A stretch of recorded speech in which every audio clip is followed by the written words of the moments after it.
Bon, allons se mater Manon Aubry contre Odoul, au calme. Odoul du Rassemblement National et Manon Aubry Bon, du nouveau parti, du nouveau Front Populaire. Nous hop là, rejoignent dans un salut instant, on Jester. débattra ensemble des questions de pouvoir d'achat, de fiscalité. Écoutez maintenant Clément Beaune, lui, se présente pour Renaissance, majorité sortante. Il était notre invité il y a quelques instants.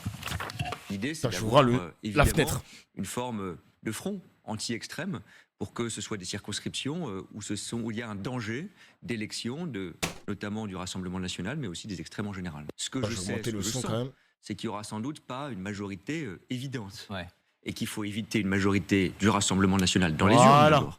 Mais ensuite, il faudra construire une majorité Est-ce que vous avez une garantie du côté le de mec qui LR? met que des Vous, caps j'imagine lock, que c'est vous bon, souhaitez allez, ouvrir dégage. cette, Bien sûr, y compris à à des gens de gauche qui refusent cette logique. Moi, je viens de la gauche, qui refusent cette logique du Front populaire, parce qu'il y a beaucoup de gens, Jérôme Guedj, j'en ai un exemple, Bernard Cazeneuve est une voix aussi dans ce sens, mais beaucoup d'électeurs se disent, moi, je suis socialiste, écologiste, mais je refuse d'être avec Philippe Poutou, qui n'a pas condamné les attentats du 7 octobre, ou avec la France insoumise, qui est plus qu'ambiguë sur les questions républicaines, sur les questions budgétaires, ou sur les questions Il y d'antisémitisme. a aussi des gens...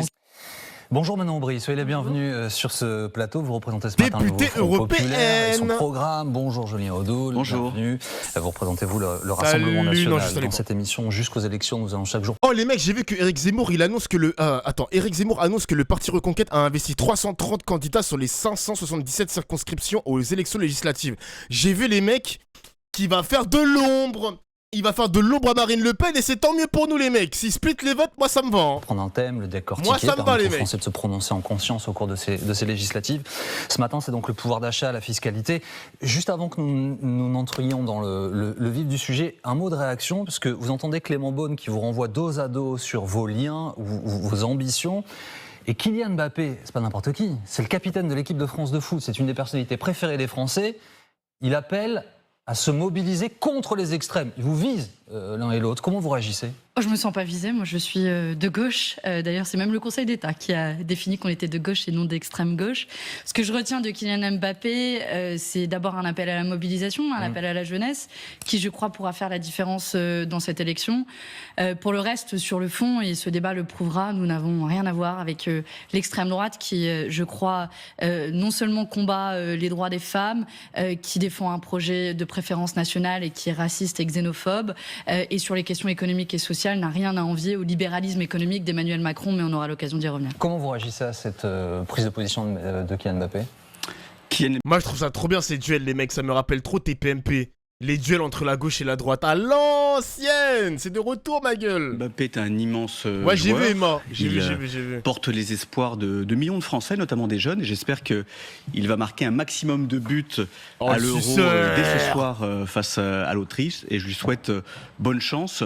Je partage effectivement son aversion pour l'extrémisme, pour les idées qui divisent, notamment l'apologie du terrorisme, l'antisémitisme, qui sont portés par la France insoumise, par M. Mélenchon. Je partage son rejet de la violence, qui est, j'irais dire, la marque de fabrique de l'extrême gauche et de ce nouveau Front populaire. Donc je considère que le message Salut, Emma. de Kylian Mbappé, il ne s'adresse pas au Rassemblement national, qui représente la majorité des Français, dont beaucoup de jeunes qui vont le regarder. Il diffame des gens, hein, c'est grave quand même. Hein. J'espère qu'ils ont porté plainte quand même la LFI, hein, parce qu'on n'est peut-être pas au courant de tout ce qui se passe en coulisses, en off et tout, mais j'espère qu'ils portent plainte à chaque fois qu'on les traite d'antisémites. Hein, parce que c'est de la diffamation les mecs, évidemment. Hein. Et le soutenir. Bon, dans les termes, on sent... Nique ta mère Mbappé, pourquoi t'as pas dit extrême droite? Les mecs, d'ailleurs, Thierry Henry aussi, il a fait une communication par rapport à ça. Les journalistes, ils lui ont posé la question, il lui a dit moi je partage l'avis de Kylian, il faut combattre les extrêmes. Et en dessous de la communication de Henry, ça a été tweeté, il y a des mecs qui ont partagé la vidéo de Zidane qui nomme le Front National. Moi je ne partage pas les idées du Front National, il cite. Bon, c'est une vidéo qui date quand même. Mais Zidane, il a porté ses couilles. Mais encore une fois, les mecs, on est sur une nouvelle époque où maintenant, rejeter le Front National, rejeter le Rassemblement National, c'est devenu... c'est plus une banalité, les mecs. Ce n'est plus une banalité. Les gens ont peur de dire « Fuck le Front National, on votera pas pour vous ». Ils ont peur de dire ça maintenant. C'est abusé, gros. Thierry Henry, ma gueule. Marcus Thuram l'a dit. Merci à toi, Marcus. Merci, Marcus. Mais Mbappé, qui dit les extrêmes... Je suis un peu déçu quand même, Merci Thuram d'avoir porté tes couilles. Ton père sera fier de toi. Ton père sera fier de toi, Thuram. Tant que c'est tendu, en revanche, sur Ouais, la ouais, forme, ouais. ça reste courtois. Faisons ça jusqu'à la fin de ce débat, si vous le voulez bien. Donc, le pouvoir d'achat. Ce sont des gens polis. Je n'en doute pas un seul instant. 57% des gens qui ont voté aux européennes, selon l'IFOP Pays du Ciel, c'est leur priorité absolue. Le pouvoir d'achat. Voyons voir ce que vous proposez, vos partis, vos programmes pour ces élections législatives. Il y a quand même une dominante Salut, Hydra. des deux côtés, c'est donner du pouvoir d'achat aux Français, vous l'avez répété. Alors, vous proposez une augmentation des salaires, et votre mesure choc, c'est le SMIC à 1 600 € net, c'est ça? Comment vous le faites alors? On le fait de plusieurs manières. On le fait d'abord, c'est décidé par la loi, hein, le SMIC. Votre question derrière, j'imagine, c'est comment on le finance. Oui. On le fait avec une caisse de péréquation, ce qu'on appelle, qui permet de redistribuer les richesses et de faire contribuer notamment les plus grandes entreprises, celles qui ont davantage les moyens. On le fait aussi grâce à l'égalité de salaire entre les femmes et les hommes. Si vous faites l'égalité de salaire, vous faites rentrer davantage de cotisations. Bref, il y a plein de manières de le financer. Aujourd'hui, c'est une question de volonté politique. Les salaires n'ont pas suivi le rythme de l'inflation. Tout le monde s'en aperçoit bien. Quand on fait nos courses, le prix des denrées alimentaires a augmenté d'une vingtaine de % en l'espace de 2 ans, mais les salaires n'ont pas suivi. Et c'est pour ça que nous proposons d'agir à 2 niveaux. D'agir d'un côté sur les salaires et d'agir de l'autre côté sur la fixation des prix des denrées. Est-ce que tu penses qu'il y a des joueurs de l'équipe de France qui votent RN? D'ailleurs, les mecs, petite parenthèse, je pense qu'il y en aura qui vont voter RN. Mais par exemple, les joueurs blancs de l'équipe de France, de ce qu'on m'a dit et de ce que j'ai vu, on leur a pas trop posé la question sur la politique française. Hein. Ils ont donné ça que à des... La question, elle a été posée que à des joueurs noirs, des joueurs racisés, genre. Giroud lui a posé la question, vous êtes sûrs, les mecs? À Griezmann aussi, vous êtes sûrs? J'ai pas trouvé ça sur ma TL, les mecs, hein. Didier Deschamps aussi, Griezmann on sait, Deschamps aussi. Ils ont répondu quoi les gars, pour savoir? Dites-moi sur le stream, là, tapotez avec votre clavier là. Giroud il a dit qu'il donnerait pas son avis. Oh, Giroud on se sait, Giroud hein. Benjamin Pavard on se sait hein. Adrien Rabiot on se sait hein. Les Hernandez on se sait hein. Denrées alimentaires, en bloquant On les se marges des sait, entreprises agroalimentaires qui se sont gavées, qui sont responsables de cette augmentation des prix. Voici les 2 leviers sur lesquels on propose d'agir. Vous, sur le SMIC, vous faites quoi? Ils ont voté contre. Hein, Non. Alors déjà sur le pouvoir d'achat, il faut dire que nous sommes extrêmement crédibles sur le sujet, puisque le thème central de l'élection présidentielle et de la campagne de Marine Le Pen, c'était le pouvoir d'achat. Le premier texte qu'on a voté à l'Assemblée nationale, c'est grâce au Rassemblement national, c'était sur le pouvoir d'achat. Jordan Bardella en avait fait d'ailleurs un axe de sa campagne des européennes, quand la France insoumise ne parlait que de Gaza et du pouvoir d'achat des dirigeants du Hamas, ce qui était leur seule obsession. Nous souhaitons non pas renforcer le pouvoir d'achat, mais sauver le pouvoir de vivre. Parce qu'aujourd'hui, la situation, elle est critique. Elle est critique pour bon nombre de nos concitoyens qui n'arrivent pas. Ils ont voté contre. Encore une fois, non, tout cela est faux. Assumez-le. On a commencé sur répondez-y. On a commencé. La réponse sur le SMIC, c'est... Eh oui mon gars. Salut Doflan. Franchement, respect pour les débats politiques. Heureusement que tu montres l'intérêt que tu portes, mais franchement, faut m'embrasser sur la bouche. Oui, bon. Nu gros caca, c'est bon. C'est quoi ça? Wesh, la fin du message. Chef, on est où là, chef? C'est quoi ça? C'est une fausse réponse. Oh, les manières, chef. C'est une fausse réponse sociale. Il faut la question sur les salaires. Et nous souhaitons l'incitation à toutes les entreprises d'augmenter les salaires de 10% en échange d'une baisse de cotisation sociale. Nous souhaitons aussi une mesure qui a fait ses preuves chez nos voisins étrangers, c'est la baisse de la TVA. Baisse de la TVA sur les produits de première nécessité, qui passerait de 5,5 à 0. Le beurre, les pâtes, le riz, tous les produits qui sont vitaux pour la consommation de nos compatriotes. Et puis baisse de la TVA sur les produits énergétiques. Faire en sorte que l'électricité, le gaz, d'ailleurs nous reviendrons, si Jordan Bardella est Premier ministre, nous reviendrons sur l'augmentation du prix du gaz de près de 12% au 1er juillet, qui est totalement injuste et scandaleuse. Donc tous les produits énergétiques, électricité, gaz, carburant qui ne cesse d'augmenter et fuel, nous souhaitons baisser la TVA de 20% à 5,5. Concrètement, c'est 150 € à 200 € de pouvoir d'achat par mois en plus pour les ménages. Je voudrais rentrer dans le détail, mais déjà, ce que j'entends, puisque je vous écoute avec beaucoup d'attention, c'est que vous avez des propositions communes. Pardonnez-moi, mais merci, sur les produits de première nécessité, vous venez l'une et l'autre de faire des propositions sur le blocage de ces prix. Sur non, pas le blocage. Pas le blocage. La baisse de la TVA, pas de blocage des prix. Le blocage des prix a monté... En tout cas, vous faites quelque chose sur les produits de première nécessité. C'est pas un blocage des prix. Laissez-moi juste terminer là-dessus. Et j'entends aussi, vous faites quelque chose sur les salaires. Alors j'ai une question très précise là-dessus. Jusqu'à quel niveau de salaire une augmentation. Est-ce que ça veut dire que quelqu'un qui gagne 10 000 euros par mois, si vos partis sont élus, il aura une augmentation de salaire comme celui qui gagne 1 800 ? D'abord, si je peux me permettre, il y a des différences fondamentales entre le projet du Rassemblement national et le nôtre. D'abord, le Rassemblement national a systématiquement voté contre l'augmentation du SMIC, du salaire minimum à 1 600 que nous avons euros. amendé Je vous ai pour laissé parler, l'améliorer. monsieur Odoul. Quand on l'a proposé à l'Assemblée nationale, ils ont systématiquement voté contre. De la même manière, quand nous avons proposé le blocage des prix des produits de première nécessité, ils ont systématiquement voté contre. Le blocage, oui. Pardon, mais en matière économique et sociale, le projet du Rassemblement national n'est rien d'autre que le projet d'Emmanuel Macron. Et vous avez en face de moi un Emmanuel Macron de rechange, que ce soit sur les questions économiques ou sur les questions sociales. Soyez crédible, Madame Nous Aubry. proposons par exemple d'abroger la réforme des retraites. Il ne Nous le aussi. propose pas. Nous reviendrons à ça, pardonnez-moi, mais vous répondez pas à ma question. Mais nous aussi, mais c'est vrai ou c'est pas vrai? Parce qu'on a un Bardella qui avait dit non, il compte la laisser comme ça. Il va la revoir peut-être plus tard, mais il compte la laisser comme ça, genre. Alors que Mélenchon, il veut le faire tout de suite. Genre, tout de suite. Je reviens à votre question sur l'échelle des salaires. Donc là, je ne sais pas si tu en as parlé, mais est-ce que tu vas participer au stream populaire? J'ai vu les mecs qui avaient des signataires, il y avait pas mal de streamers qui ont signé justement le truc de stream populaire et tout. On m'a rien proposé, on n'a rien proposé à Dany et Raz, je crois qu'ils ont été, je crois qu'ils ont refusé, je suis pas sûr. Wissam, il est pas dedans, Cassandre, il est pas dedans, bon ouais. Moi, je continue à faire mes trucs tranquilles, les mecs, j'ai pas besoin de rejoindre un collectif, j'ai pas besoin de rejoindre des... Moi, je suis un gars dissident, les gars, je suis un dissident. Je suis un dissident, moi. Moi, je suis en dehors de ça, moi.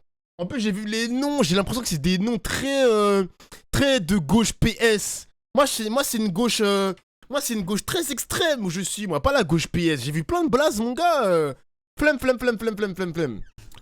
C'est un collectif pro-Ruffin. Ben, la flemme, en tout cas, la flemme. Ah, je suis pas dans ça, moi. Je suis pas dans ça, les gars. Oui. Ce que nous proposons, c'est Les une trucs grande de conférence sociale qui sociodémocrates, réunit là. les syndicats et qui réunit Non, les non, représentants patronaux, justement pour revoir l'échelle des salaires et pour que l'augmentation du SMIC ne se traduise pas par un tassement en bas de l'échelon des salaires et pour que l'ensemble des salaires puissent progresser. L'ensemble des salaires. Oui, l'ensemble des salaires doit progresser. Mais pour cela, il faut aussi assumer de défendre, notamment au sein des très grandes entreprises, ce qui n'est pas le cas des petites entreprises, mais au sein des très grandes entreprises, de réduire les écarts de salaire. Nous prenons des écarts de salaire maximum de 1 à 20 au sein des grandes entreprises. Quand Donc vous le avez... plus grand patron, 20 fois plus que le plus petit salarié. Ce qui vous laisse largement de quoi vivre. Quand vous voyez le PDG de Stellantis, monsieur Carlos Tavares, qui gagne 1700 fois le SMIC, pensez-vous que le PDG de Stellantis, avec tous les mérites qu'il peut et doit avoir, il a 1700 fois plus de mérites qu'un ouvrier dans la chaîne de production? Alors, je ne le pense pas. Vous clarifiez les choses sur tous les salaires et vous proposez un cap x4, on entend, du plus... Ouais, j'ai vu Bergkamp, il s'est passé plein de trucs en 3 jours. Je suis en train de réagir à tout ça avec vous, les mecs. Ça te fait quoi, Dofla, de voir arriver Monsieur Hollande dans le nouveau Front Populaire? J'ai fait un tweet où les gens, ils ont un petit peu attrapé ma veste, où j'ai fait un peu, pas la comparaison, mais j'avais dit que l'acharnement sur Quatennens, il était mérité, parce que, vas-y, il a giflé sa femme et tout, mais François Hollande, il a giflé tous les Français. Donc l'acharnement que Quatennens, il a subi, il y a eu une violence physique sur son ex-femme, violence quoi. Mais j'aimerais bien que la violence institutionnelle que François Hollande nous a imposée et nous a infligée pendant 5 ans, j'aimerais bien qu'on s'acharne pour lui dire, frérot, on veut pas de ta candidature. Arrache ta mère du Front Populaire, François Hollande. Arrache ta mère. Parce que j'ai pas envie de comparer la violence sur les femmes et la violence institutionnelle. Mais la douleur, elle est pas pire ou elle est moins pire. Mais la douleur, elle est là, elle est présente. Donc arrache ta mère. J'aimerais bien qu'on s'acharne sur lui pour qu'il s'arrache aussi de là. L'acharnement est pas mérité, mais le fait qu'il se retire, oui. Non mais quand je parle d'acharnement, les mecs en mode pressing, moi je parle de ça, moi genre pressing, retire ta candidature, Quatennens, dégage. Il y a eu une sorte de pressing pour vraiment qu'il se retire. J'ai vu la conférence de presse et il s'est retiré. Mais moi j'aimerais bien que le pressing qu'il ait reçu, ce serait aussi le même pressing que mérite aussi François Hollande, les mecs, hein. Qui dégage. Parce qu'après, on va accepter qui? On va accepter Manuel Valls. On va accepter Thévenoud qui avait une phobie administrative, qui a détourné de l'argent. On va accepter Jérôme Cahuzac qui avait dit que j'ai pas de compte en banque en Suisse. Vas-y, s'il vous plaît, les mecs, pitié, wesh. Du petit au plus grand. x20. On est où, là? On est où, frère? Du petit au plus grand. Qu'est-ce que vous proposez sur les salaires, alors, concrètement? On est où, quelle là? augmentation? Je vous l'ai dit, l'incitation pour les entreprises d'augmenter les salaires de 10% Tous les salaires. avec tous les salaires, avec en contrepartie une baisse Dofla, tu votes pour qui, à ton avis? Il est bizarre, c'est quoi ces questions de con là? De charge. J'aimerais répondre sur le SMIC.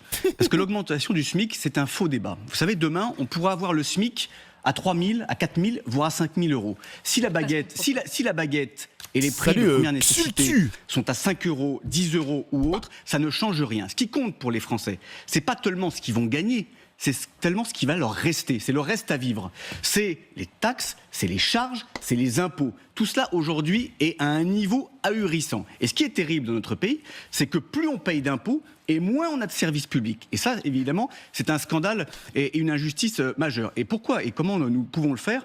Avec des économies.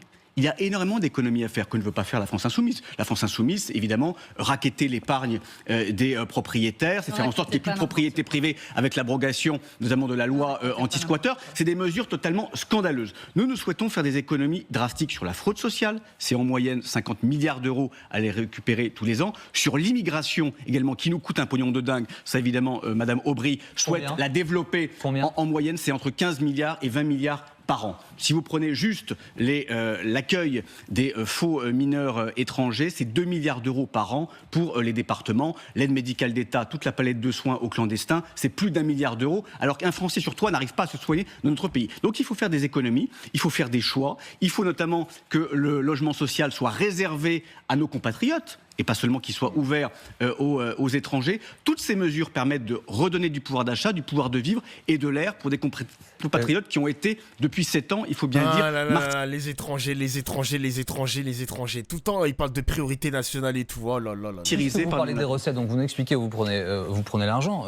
Comment est-ce que vous financez ces mesures du côté du nouveau Front populaire? Alors, on a plusieurs sources de revenus et on assume de dire qu'il faut aller chercher l'argent là où il est, c'est-à-dire pas auprès des Français qui galèrent, mais auprès des plus grandes fortunes et des plus grandes entreprises multinationales. Nous proposons par exemple de rétablir l'impôt de solidarité sur la fortune auquel s'est opposé le Rassemblement national. Là aussi, nous l'avons proposé. Madame Aubry, vous êtes dans la fake news la plus outrancière. Mais c'est faux. Je sais que c'est difficile d'assumer vos votes, monsieur Oudou, mais oui, le Rassemblement national a voté contre le rétablissement de l'impôt de solidarité sur la fortune, tant au niveau français qu'au niveau européen. J'aime bien le pressing qu'elle fait, Manon Aubry, parce que quand elle a fait sa campagne européenne sur les plateaux télé, elle utilise les mêmes attaques, les votes. Genre, confronter le RN à leurs contradictions, c'est la meilleure attaque. Ils disent, j'ai voté pour, Manon Aubry, vous avez voté contre, j'ai la preuve, je peux le prouver. Moi, j'aime bien ce type d'attaque, parce que c'est vrai que sur le fond, dans le programme du RN, avec les macronistes et tout, ils ont voté beaucoup contre sur des propositions qui tendent à aider les Français à aller mieux, quoi. Comme par exemple les repas étudiants à 1 euro, l'augmentation du SMIC. Mec, il y a des choses, quoi. Il y a des choses où le RN, ils ont dit non. Le rétablissement de l'ISF. Eh oui, c'est factuel. Ça peut se vérifier, les mecs. Mais je pense que les Français qui vont aller voter RN ne prennent même pas le temps d'aller consulter les votes. Ils ne prennent même pas le temps. Parce que en réalité, vous faites des cadeaux concret, les votes, à vos amis, c'est les milliardaires, à vos amis des entreprises multinationales. De la même manière, vous avez voté contre une taxation sur les super profits des grandes entreprises multinationales. Et oui, c'est une manière de financer, là où le Rassemblement national vote systématiquement. Alors sur cette question précise, nous l'avons évoqué avec nos experts ce matin, comment faites-vous pour que ceux qui ont le plus de capitaux ne partent pas ? A priori, à notre connaissance, mais peut-être allez-vous nous expliquer ça ce matin, il n'est pas possible de bloquer ces capitaux en France à l'heure actuelle. En tout cas, si on le souhaite, c'est contraire aux normes européennes. Vous le savez, vous êtes eurodéputé. Exactement, et on assume de dire qu'il faut créer un rapport de force vis-à-vis des normes européennes. Mais je vais vous donner un exemple assez simple. Et je m'étonne que M. Oudou ait parlé de la fraude sociale, mais à chaque fois, le Rassemblement national évite un vrai sujet qui est un manque à gagner bien plus important pour l'État français, qui est l'évasion fiscale. L'évasion fiscale. Il n'y a pas beaucoup de personnes qui parlent d'évasion fiscale. Et c'est vrai, ça. Paradis fiscaux dans le monde sont nos voisins européens. C'est le Luxembourg, c'est l'Irlande, ce sont les Pays-Bas notamment, et c'est Malte. Commençons par rappeler un chat un chat. Nous avons une liste française de paradis fiscaux sur laquelle ne figurent pas ces États que je viens de mentionner. Donc listons ces États comme des paradis fiscaux. Contrôlons les capitaux qui s'évadent vers ces pays-là. La moitié des profits qui sont transférés de manière artificielle de la France vers des paradis fiscaux le sont au sein même de l'Union européenne. La réalité, c'est qu'Emmanuel Macron a refusé de mener cette bataille dans la lutte contre l'évasion fiscale. La réalité, c'est que le Rassemblement national est de nouveau... le mouvement. Absolument pas. Je vous le dis aussi en tant que spécialiste sur la question, puisqu'avant d'être élu au Parlement européen, je travaillais pour l'ONG Oxfam dans la lutte contre l'évasion fiscale. C'est mon métier d'origine. Et si vous voulez, dans la lutte contre l'évasion fiscale, on est engagé dans une course où vous avez les fraudeurs du fisc qui courent loin devant, et puis nous, on marche à tout petit pas derrière, et on continue à faire des cadeaux fiscaux. Je laisse courtoisement Madame Aubry. Et à refuser, vous aurez remarqué, je l'ai pas coupé, de se donner les moyens de la lutte contre l'évasion fiscale. Et le Rassemblement national, de ce point de vue, est un allié objectif d'Emmanuel Macron.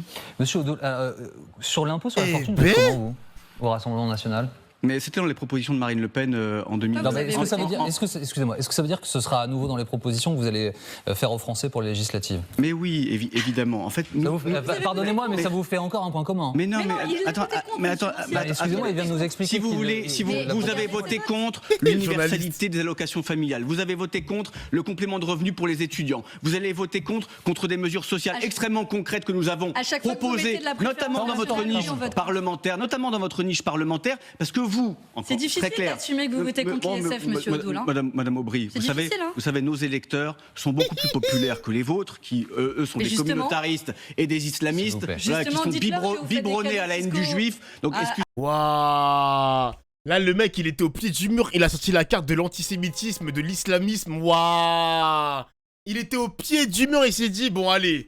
On va sortir le E-word, oh là là. Raconter n'importe quoi. Non, je raconte pas n'importe quoi. Excusez-moi. Alors, oh là là là. J'ai laissé Madame Aubry dérouler. Non mais ce qu'on va faire, c'est qu'on va reprendre une règle. Ouais, je quitte la scène comme ça. Claire, c'est que personne ne parle en même temps, sinon on ne comprend plus rien. Les gens qui vous regardent n'entendent plus rien. Donc je vous interrogeais sur l'impôt sur la fortune. Vous nous dites Madame Le Pen l'avait dans son programme. Je vous pose une question. Est-ce que vous allez le proposer aux Français? Mais nous proposons nos propositions défendues par Marine Le Pen, défendues par Jordan Bardella. Il n'y a aucun reniement là-dessus, que ce soit pour la retraite, que ce soit pour revoir l'ISF. Mais très clairement, moi, je tiens à dire, parce que c'est assez choquant le discours qu'on entend de haine anti-patron, comme si les patrons étaient responsables de tous les maux le vôtre.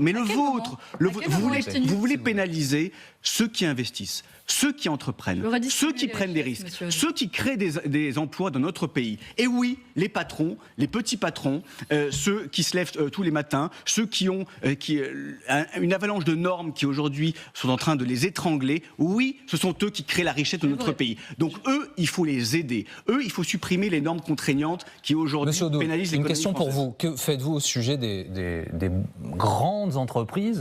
Madame Aubry nous dit, nous, on va aller chercher cet argent, notamment celle du CAC 40, qui font des profits records. Que faites-vous?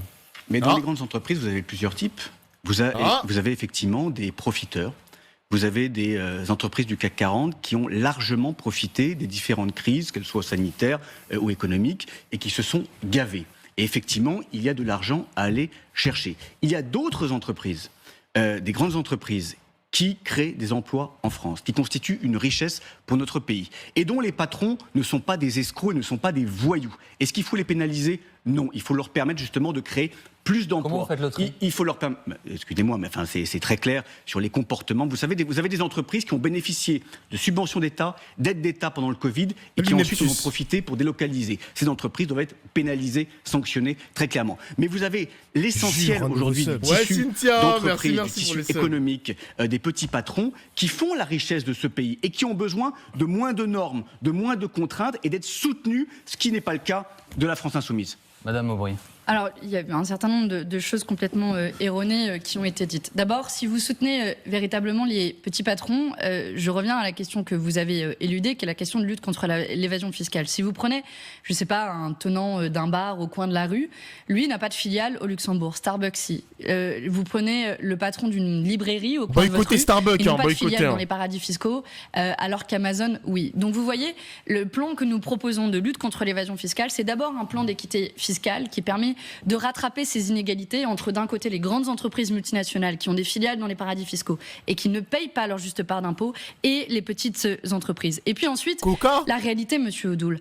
Et je l'ai vu avec Jordan Bardella pendant la campagne des élections européennes. Je l'ai vu à l'audition du MEDEF faire littéralement la danse du ventre devant les grands patrons. Faire la danse du ventre en leur promettant les pleins Visiblement, pouvoirs. on n'a pas vu la même danse. En leur promettant les pleins pouvoirs et en leur disant Plein pouvoir. concrètement, venez à mon bureau et nous exécuterons ce que vous demandez. Parce que la réalité, c'est que vous refusez de réguler les grandes entreprises. Quand il s'agit de voter sur la hausse du salaire minimum, vous votez contre. Quand il s'agit de voter des mesures de lutte contre l'évasion fiscale, vous votez contre. Quand il s'agit de voter l'indexation des salaires sur l'inflation, vous votez contre. Quand il s'agit aussi de sortir du marché européen de l'énergie qui fait exploser les factures d'énergie, vous dites vous votez n'importe quoi. contre. Monsieur Odoul, des élections, ça sert aussi à rendre des comptes. Des élections.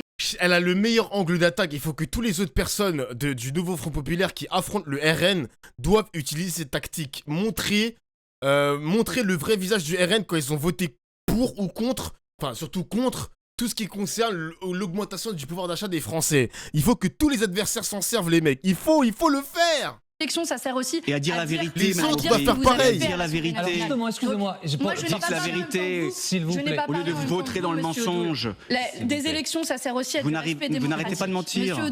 Monsieur Odoul, chacun pourra aller vérifier. Alors Bien je sais sûr. bien qu'à des moments d'élection, c'est le moment où vous réveillez en disant « Ah, mais oui, c'est vrai, il y en a qui se sont gavés ». La réalité, monsieur Odoul, c'est que vous êtes le bras droit d'Emmanuel Macron quand il s'agit de faire des cadeaux aux plus grandes entreprises Personne ne vous multinationales croit, madame et aux Aubry. plus riches S'il dans vous notre plaît, pays. une question simple et claire pour chacun d'entre vous, pour que les gens qui nous regardent comprennent.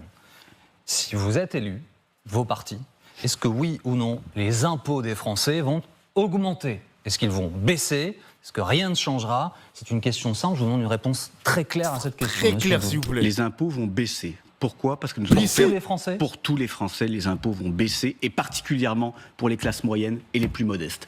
Pourquoi? Parce que l'impôt aujourd'hui le plus injuste, l'impôt qui frappe au quotidien, c'est la TVA. C'est la TVA qui pénalise l'ouvrier qui va travailler tous les matins et qui prend sa voiture. La TVA, elle est sur les services, elle est sur les produits, elle est sur tout ce que l'on achète chaque jour. Elle est sur le La gaz, taxe sur la valeur elle est ajoutée. sur l'électricité. Rendez-vous compte que le 1er juillet, par la faute d'Emmanuel Macron, les ménages français vont prendre une augmentation de plus de 12%. 12% sur la facture de gaz. Alors qu'il y a eu 10% le 1er février dernier sur l'électricité. Alors qu'il y avait 15% l'année dernière sur l'électricité. Tout ça fragilise nos Donc vous concitoyens. baisserez les impôts pour tous les Français. Nous allons baisser les impôts, bien évidemment, et nous surtout. Mais comment Macron il peut gagner les législatives en ayant fait des dingueries comme ça? Vous êtes au courant que le 1er juillet, on va encore payer plus cher notre gaz et on payait déjà plus cher notre électricité au 1er février 2024. Macron, il peut plus gagner, les mecs, hein. Il peut plus gagner, il est mort dans le film. Nous faisons des Il économies, est foutu. énormément d'économies, parce que vous savez, la France est un Il pays nous a riche, fait contrairement trop de à ce qu'il mal. dit. Un pays riche, Un mais pays endetté aussi. dont les Français ne voient plus la richesse. Pourquoi? Parce que cet argent va ailleurs, parce que Ah cet là argent là est là consacré à l'immigration, parce qu'il va aux Ouah, contributions à l'Union l'immigration. Donc, européenne. question Ça y claire, est. réponse claire. Oh, il a que l'immigration à la bouche, le gars. Ça y est, chef. Vous C'est baissez bon. les impôts pour tous les Français, ce que vous me dites ce matin. phrase. Même question et même réponse claire, s'il vous plaît, Madame Aubry. Est-ce que vous baissez, vous maintenez ou vous augmentez les impôts? Je baisse les impôts pour l'écrasante majorité des Français. Il y a plusieurs types d'impôts qui existent en France. L'impôt sur le revenu, par exemple, nous proposons de le rendre plus progressif et de le baisser pour 92% des Français, c'est-à-dire toutes celles et tous ceux qui gagnent moins de 4 000 euros par mois. Ils pourront se reconnaître ce matin. C'est l'écrasante majorité des Français. À l'inverse, nous augmenterons les impôts en rétablissant, par exemple, l'impôt. Il faut que Macron aille au second tour, sinon il gagnera forcément grâce au vote utile d'Ofla. Merci Aubry de dire les facts, et je vais te répondre à ta question. Macron ne sera jamais au second tour, les mecs. Il y aura forcément des circonscriptions qui iront au second tour, parmi les macronistes, mais il y en aura très très peu, les mecs. Il y en a vraiment pas beaucoup. Il y en aura vraiment pas beaucoup. D'ailleurs, les mecs, je sais pas si vous avez vu le truc de Sardoche, hein. Sardoche, il a lâché une dinguerie, ouais. Il pense que Macron, il a fait un coup de poker. Et du coup, les gens vont se ranger du côté de Macron. Mais Sardoche, il a fait une analyse de merde. Sardoche, il pense que Macron, il a fait un coup de génie et les gens vont voter massivement pour lui. Mais Sardoche, réveille-toi. Il aura ni la majorité absolue, ni la majorité relative. Il est con, quoi, wesh? Il est con, quoi? Le coup de maître de quoi? Le coup de maître de quoi, wesh? Il est malade. C'est quoi son analyse de merde? Sur quoi il se base? Sur quoi il se base pour dire ça, wesh? Il est fini, Macron, il est fini. Fini. de solidarité. Attention, Macron, il est pas si bête, mais les gars, t'es là, t'écoutes Sardoche aussi. Non, j'écoute pas Sardoche, je vous partage son analyse. Alors, je sais même pas comment il a... Enfin, je vous partage le tweet, parce que je sais pas par quel magicien il est tombé sur cette analyse-là, mais... Par quelle magie, du moins, mais... C'est chaud, quand même. C'est chaud. À aucun moment, il n'y a aucun scénario qui donne Macron majorité relative ou majorité absolue. Aucun. Vraiment aucun. Aucun. Sur la fortune.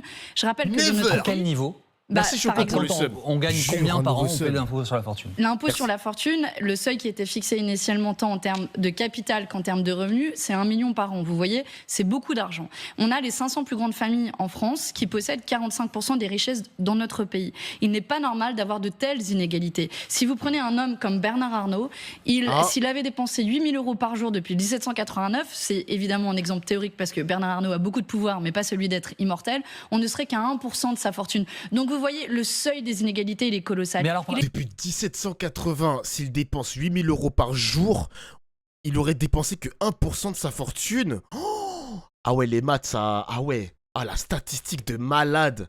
La statistique de malade, c'est une folie, gros. Folie. Déjà dépenser 8 000 € par jour, c'est très compliqué, à moins que tu flambes ton argent pour tout et n'importe quoi. Mais en plus, déjà, depuis 1789. Ah ouais, quand même, c'est... Ah ouais. Il est temps Pardonnez-moi, de mettre de la redistribution. Ah ouais. On des est concret, richesses. très concret. Vous dites 1 million d'impôts, que ce soit 1 million d'euros de capital Ouais. ou de revenus. ou de capital de revenus. Donc, je prends un exemple concret. Une dame qui a acheté une maison il y a 30 ans dans un quartier qui, à l'époque, ne valait pas grand-chose. Sa maison est payée, elle a pris de la valeur. Elle vaut 1 million, 1 million Elle ne 200 000 vaudra, Monsieur Boursier, elle ne vaudra pas 1 million d'euros. Vous voyez, Mais est-ce que un c'est million- ça? Est-ce que Voilà. c'est ça 1 la- million Voilà d'euros, le projet. 1 million d'euros. Mais vous défendez les Voilà le millionnaires projet. par mois. Contre Moi, la je- propriété moi- privée. Moi, je défends les gens qui Vous galèrent. allez monsieur détruire Audoul. la propriété privée Non, et la je défends les propriété gens- individuelle. Excusez-moi, pardonnez-moi, pas en Vous même allez temps. appauvrir les S'il vous plaît, Français. S'il vous plaît, je vous rends la parole dans un instant. Pour finir de répondre à cette question, donc c'est 1 million de capital. Donc la maison remboursée qui vaut 1 million, on est sous le coup de l'impôt sur la fortune. Mais vous voyez, mais Voilà. ça existe déjà dans le cadre de l'IFI. L'impôt sur la fortune a été transformé par Emmanuel Macron en impôt sur la fortune immobilière et le seuil est à 1,3 million d'euros Ouais. pour être très précise, puisque j'ai fait pas mal de fiscalité. Mais la différence, c'est que aujourd'hui, ces gens-là sont déjà taxés. Par contre, ceux qui spéculent sur les marchés financiers ne le sont pas. Et c'est pas normal que ceux qui spéculent sur les marchés financiers ne soient pas taxés. Il est temps de mettre à Juste, contribution les pardonnez-moi, plus riches pour baisser les impôts Une question de ceux simple qui pour galèrent. tous les deux de la même façon. Est-ce que cet IFI, vous le supprimez, vous le maintenez? Ah Cet non. impôt sur la fortune immobilière? Non, mais nous souhaitons le supprimer. C'était dans le Supprimer. Ah, mais je croyais que vous Nous- étiez nous pour souhaitons- l'ISF, on n'y comprend plus rien. Mais vous dites n'importe quoi. Le projet de la France Insoumise, c'est détruire la propriété individuelle. Ces Il l'a gens-là, déjà comme disait dit. Madame Aubry, avec Jure, beaucoup de un dédain, nouveau avec sub. beaucoup de mépris, ils ont... Wesh Kanki, 18 mois de sub et t'as jamais lu un de mes messages. Ah ouais? Bah en même temps, t'as pas mis de message. Pour l'instant. Je lis pas tes messages, moi, t'es sûr? cotisé et ils ont Moi. économisé toute leur vie pour Ouais. s'acheter une petite maison. Voyez Ils vont le- être taxés à mort. Leurs Vous épargnes vont vous être racontez volées. n'importe quoi, Et monsieur pire, Edoul. et pire, quand il y aura des squatteurs, parce que Madame Aubry, avec ses Oui, petits amis, bien sûr. veut abroger la loi anti-squatter. Et le chaos C'est dans le aussi. programme du nouveau Front populaire. Abroger la loi anti-squatter, c'est-à-dire qu'il n'y aura plus de propriété privée, Donc- qui est un acquis de la Révolution française que vous allez détruire. Donc, monsieur Audoul, Est-ce que vous supprimez l'IFI pour l'inclure dans on le l'ISF? transforme en ISF. Donc on voit le vrai visage de monsieur Audoul qui a commencé cette interview pour vous dire oui, nous sommes favorables à l'ISF. J'ai fait la démonstration qu'il avait voté contre mais pas son du tout. rétablissement à l'Assemblée nationale. Qu'est-ce Et vous que voyez, vous quand vous lui racontez posez la Qu'est-ce question, que vous racontez il dit qu'il est contre l'IFI Mais et oui, qu'il est contre sa l'IFI, transformation ce n'est pas en l'ISF. impôt de solidarité sur la fortune. L'impôt de solidarité sur la fortune, monsieur Audoul, comprend à la fois le capital financier et le capital immobilier. Vous voyez, le Rassemblement national est toujours en train de défendre les intérêts des plus grandes Les petits fortunes dans notre propriétaires, pays. oui, et nos c'est tout- concitoyens, et c'est ce que vous avez fait dans effectivement, tous les triment. dossiers que vous avez Excusez-moi, pris dans autre tous les question oui. qui est très importante pour celles et ceux qui nous regardent et qui est évidemment très liée au pouvoir d'achat, c'est la question du logement. Alors, il y a plusieurs éléments là-dedans, évidemment. Il y a que la photo de Bardella et de Jean-Luc Mélenchon en arrière-plan, les mecs. Hein. Comme si les journalistes ils mettent déjà Mélenchon Premier ministre, alors qu'il s'est pas désigné Premier ministre en fait. Qu'est-ce que. Ils sont fous ces journalistes quand même. Évidemment, nous traversons a priori une crise du logement. Il y a des difficultés pour les Français à se loger. La Ah, il y a filière est en Attal aussi, il y a difficulté. Attal. Il y a une menace, nous disait dans cette émission le patron de Macron, la Fédération il y a française du Macron. bâtiment, de la destruction de 300 000 emplois dans les prochains mois qui viennent. Tant le marché est en tension et se retrouve en très grande difficulté.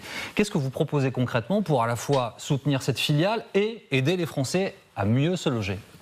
Aider les Français à mieux se loger, qui est une priorité, c'est déjà leur permettre d'accéder au logement social. Le logement social, il est financé, entretenu par l'argent des contribuables, par la communauté nationale. Aujourd'hui, il y a une surreprésentation des étrangers dans le parc Oh là social. là là C'est une là. injustice majeure. À l'heure où nous avons près de 6 millions de chômeurs et plus de 10 millions de pauvres. Mais il me fait croire quoi? Il fait croire que les étrangers qui sont dans les logements sociaux, ils contribuent pas à la communauté nationale aussi. Ils payent des impôts comme tout le monde. Ils payent des taxes comme tout le monde. Enfin, je comprends pas. C'est pas possible, wesh. Oh là là. Oui, il y a des chiffres très, très clairs sur la surreprésentation des aussi. étrangers dans le logement social et le fait que nos concitoyens n'y accèdent plus. Vous savez, moi j'ai dans ma circonscription des familles qui attendent un logement social depuis des années et qui voient que d'autres familles passent avant elles. C'est une injustice majeure. Donc nous souhaitons réserver les logements sociaux à nos compatriotes, à tous les Français, c'est-à-dire la priorité nationale au logement. Encore une fois, vu la crise que nous vivons, nous ne pouvons plus héberger toute la misère du monde. Nous ne pouvons plus permettre à ce que le logement social, qui est, encore une fois, entretenu et financé par les Français, soit réservé à d'autres. Donc c'est une priorité du programme de Jordan Bardella. Comment relancer la filière ? On relance la filière, vous savez, déjà en relançant l'économie, en libérant cette économie qui a été mise en carcan par Emmanuel Macron, en baissant les charges, en baissant les taxes, en permettant que le coût de l'énergie, parce que l'énergie impacte aussi cette filière, que le coût de l'énergie soit beaucoup moins fort qu'il ne l'est actuellement. Madame Aubry, qu'est-ce que vous proposez sur le logement ? Deux éléments. D'abord sur le coût de l'énergie. Si le prix de l'énergie a explosé ces dernières années, c'est à cause du marché européen de l'énergie. Et la différence entre M. Odoul et nous, c'est que nous sommes pour la sortie de ces règles du marché européen de l'énergie, qui à terme vont même supprimer les tarifs réglementés, ils vont faire exploser le coût de l'énergie pour les Françaises et les Français, mais aussi dans le cadre de la construction. Mais bizarrement, quand c'est les Ukrainiens, on les accueille à bras ouverts. Hein. Mais en plus, il a pris un exemple bizarre parce qu'il a dit les étrangers, c'est comme si ils sont considérés comme la misère du monde. Mais s'il y a un étranger qui travaille, qui est diplômé et qui a aussi un logement social, c'est pas un miséreux, le mec. C'est pas un miséreux. Il est étranger, ok. Il a une carte de séjour, ok. Mais il participe aussi, il contribue, il paye. Genre, il est là. Genre, il utilise son argent aussi pour contribuer à la communauté nationale. Donc, je comprends pas ce qu'il veut dire par un miséreux, genre. C'est hyper abaissant de considérer les étrangers comme des miséreux. Parce que, désolé, hein, les étrangers qui participent aussi à la société française en travaillant, en participant aussi à l'économie française, ce ne sont pas des miséreux. Il faut les considérer, genre, c'est des êtres humains, ils sont là, ils participent à la société, genre. C'est une folie quand même de parler comme ça. C'est une folie quand même. Bon, toi, tu prends ton ban, hop. Du nucléaire. Sur la deuxième, de manière plus générale sur le logement, nous sommes pour la construction de nouveaux logements sociaux. Ce que fait le gouvernement à l'heure actuelle dans la transformation de la loi SRU, finalement, c'est d'augmenter le volume de logements dits intermédiaires pour diminuer la part de logements sociaux et de construction de logements sociaux. Aujourd'hui, dans notre pays, nous n'avons pas assez de logements sociaux pour héberger tout le monde. Pour combien de personnes dans notre pays, le logement représente 40, 50%, 60% des revenus? Vous ne pouvez pas vivre dans ces conditions. C'est la responsabilité de l'État de construire des logements sociaux, de le rendre abordable pour les Françaises et les Français. Ce sera une... Il n'y a pas assez de logements sociaux qui sont construits aussi dans les grandes villes, genre le 9-2, Neuilly, Boulogne-Billancourt, toutes les villes de riches là où les maires préfèrent payer une amende que de construire des logements sociaux. Faut se rendre compte de la folie, les mecs. Hein. Faut se rendre compte de la folie, la mixité sociale. Eux, ils en ont rien à foutre. Hein.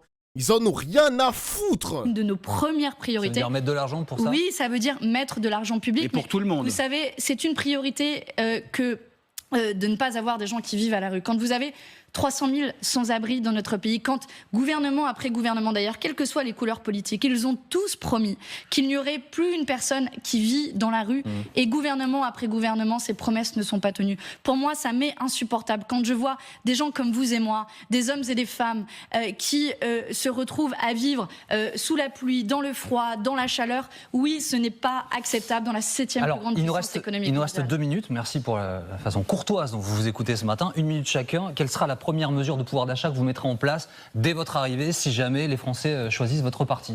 L'urgence sociale, c'est de baisser la TVA sur les produits énergétiques. Donc ça, c'est la première chose que c'est la première chose. C'était la proposition phare de Marine Le Pen en 2022, baisser la TVA de 20% à 5,5% sur l'électricité, le gaz, le fioul, l'essence et le diesel. En combien de temps ça se fait? Ça se fait très rapidement, vous le savez, parce que la baisse de la TVA, vous avez des effets immédiats. Et l'effet, c'est 150 € à 200 € de pouvoir d'achat par mois supplémentaire à tous les ménages. C'est la mesure que nous mettrons en œuvre dès le début du gouvernement d'Union nationale de Jordan Bardella. Madame Aubry, qu'est-ce que vous ferez en premier pour le pouvoir d'achat des Français? La hausse du salaire minimum à 1 600 € qu'on évoquait à l'instant et qui doit se poursuivre par une indexation des salaires sur l'inflation, c'est-à-dire que les salaires de toutes et tous, de tous ceux qui nous regardent, suivent l'augmentation des prix. Et on a vu que l'augmentation des prix a été colossale ces dernières années. Je le dis d'autant plus en tant que députée européenne. On parle souvent d'exemples européens. C'est le cas en Belgique. Ça fonctionne très bien et ça permet de préserver le pouvoir d'achat des Françaises et des Français. Et je pense que ça doit être la priorité numéro 1 de cette campagne. Et je vous remercie d'ailleurs d'avoir organisé un débat sur ce sujet spécifique, parce que je pense que c'est le vrai sujet qui doit occuper nos préoccupations et nos propositions. Merci beaucoup à tous les deux d'avoir accepté d'échanger ce matin sur le plateau du 6-9 qui, jusqu'aux élections, vous accompagnera tous les matins. Nous n'allons faire que ça, décrypter les programmes.